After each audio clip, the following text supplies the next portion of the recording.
Hi, my name is Wendel Torres, and I am the former owner of Torix General Contractors, a general contracting firm located here in Colorado Springs. And when I founded the company in 1987, it was just myself. We were extremely small, just trying to get a niche in the market and establish a client base. In 1993, we completed our first federal contract that was at a Peterson Air Force Base. As a result of that, we were admitted into what the government calls an 8A identity as far as a minority established company. As a result of that, we completed several projects at the military installations here along the Front Range. We grew in size with that and developed relationships at the bases, especially at Fort Carson, Colorado, where the incident took place, which has been in the paper and considered a high-profile incident.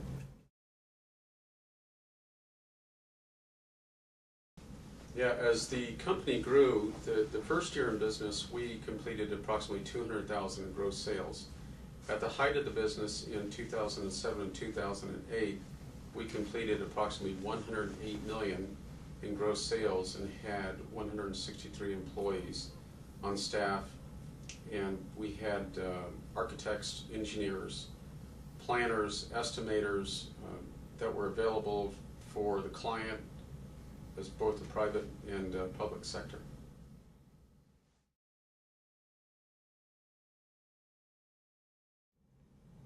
At the time of this incident in 2006, I had been in business for 19 years, 20 years. And he called me one day. His name is Bill Armstrong, which has been in the paper and considered a high-profile incident, according to what they said. He called innocently as we became friends over the years, asking for assistance with some railroad ties at his house. He asked if we had any used material that he could possibly have if we were discarding that. I checked, responded back that we did. He in turn said he wanted special sizes. He didn't want oil treated, he wanted, which were actually treated timbers, which were true square. I did check on that. We didn't have that available. Asked him if he wanted me to check with the suppliers, which I did. And we had those delivered to his house for him. At the time of delivery, he said, "Let me know how much I owe you." My response to Bill was, "Don't worry about it." I've worked with Bill for 9 to 10 years, became very good friends, did things socially with him also. But the mistake that I made is you can't have any type of gratuity with that level to a federal contracting officer.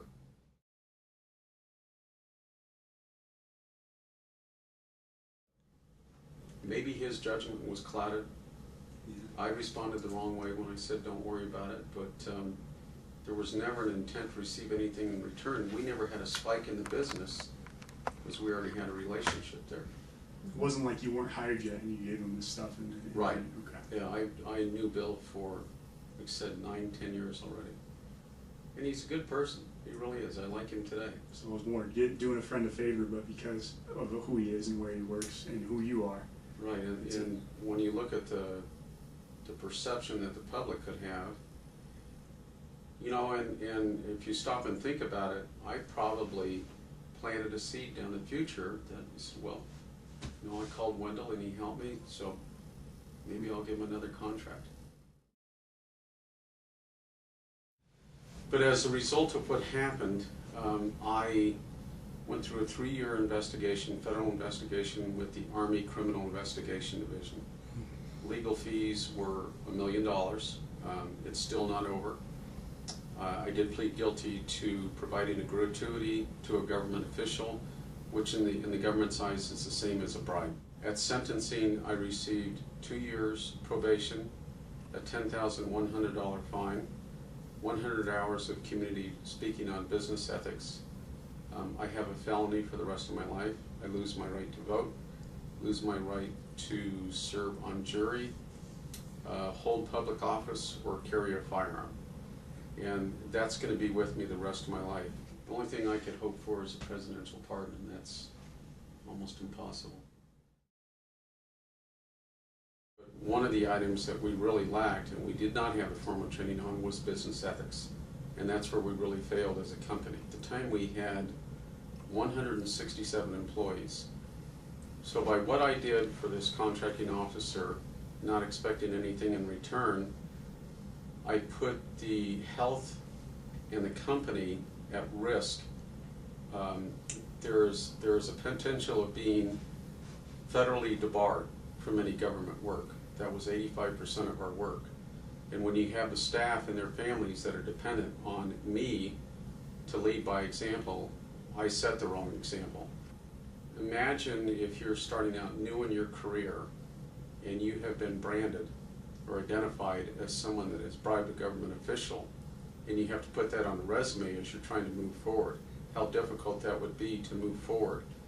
There are some people that think that that's the only reason I did receive work at some of the military installations is by bribing officials. And through the investigation, they know that it never happened prior to this.